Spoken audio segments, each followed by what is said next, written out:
Exemplo 1.1. O circuito magnético mostrado na figura abaixo tem dimensões de secção transversal do núcleo e do entreferro AC e AG igual a 9 cm², entreferro G igual a 0,05 cm, comprimento médio LC igual a 30 cm e 500 espiras. Supondo que o valor de μr, permeabilidade relativa do material, é de 70.000, letra A, encontre a relutância do núcleo RC do entreferro RG. Ainda, dada a condição de que o circuito magnético operando com densidade de fluxo no ferro de 1 Tesla, encontre, letra B, fluxo φ e letra C, a corrente I. Para a gente começar a resolver esse exercício, vamos entender essas variáveis que nos foram dadas. O AC e o AG, eles nada mais são do que as áreas de secção transversal. Esse é o AC e esse é o AG, que para esse exercício são os mesmos, né? Então, ou seja, tem o mesmo tamanho. O Gzinho nada mais é do que esse comprimento aqui do próprio entreferro, é o comprimento Gzinho. N é o número de espiras e esse L, o comprimento médio por onde as linhas de fluxo vão ter que percorrer, né? Então, esse aqui é o LC. Vamos iniciar aqui a resolução pela letra A e para isso a gente tem que se lembrar de qual é a fórmula da relutância que deduzimos na última aula. Então, a relutância ela é diretamente proporcional ao caminho magnético L, que tem que ser percorrido pelas linhas de fluxo, dividido pela permeabilidade do material μ pela área de secção transversal. Lembrando que essa permeabilidade μ,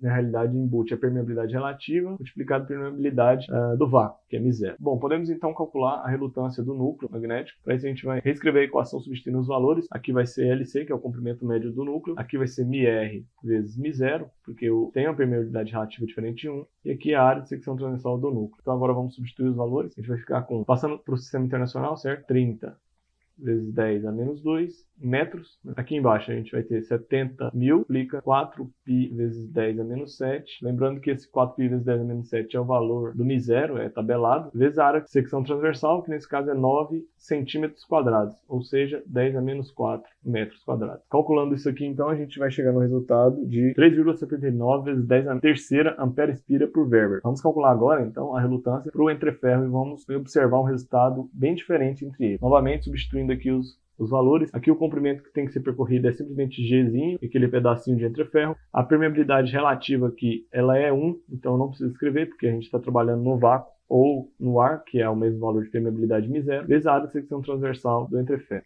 Substituindo os valores, vamos ter Gzinho é 0,05 cm². Podemos então substituir o Gzinho aqui, escrevendo ele em milímetros, vai ficar 0,5 milímetros. Substituindo aqui então, μ0 é 4π vezes 10 a menos 7. E a área de secção transversal do entreferro é a mesma do núcleo, no caso 9 vezes 10 a menos 4. Portanto, calculando isso aqui, a gente vai chegar no resultado de 4,42 vezes 10 a quinta ampere-espira Weber. Perceba, portanto, que a relutância do entreferro ela é cerca de 100 vezes maior do que a relutância do núcleo, né? Isso por quê? Porque a relutância do núcleo, apesar de ter um caminho para percorrer maior, ele tem uma permeabilidade muito maior, então as linhas de fluxo conseguem atravessar sem muita dificuldade, como no caso do entreferro. Para a gente fazer a letra B, então, vamos considerar aqui a fórmula que a gente deduziu para o fluxo. Então, fluxo é a densidade de fluxo B vezes a área de secção transversal. Ele já nos deu esses valores, então vamos apenas substituir. O B é 1 Tesla e a área de secção transversal é 9 vezes 10 a menos 4. Portanto, temos que o fluxo existente nesse circuito magnético é de 9 vezes 10 a menos 4 Weber. A letra C nós podemos resolver utilizando os conceitos também vistos na última aula. A gente viu que a força magnetomotriz ela é dada por NI e pode ser escrita como sendo o fluxo multiplicado pela relutância equivalente. Portanto, isolando o I aqui, que é a corrente, vamos encontrar a seguinte formulação. Fluxo pela relutância equivalente.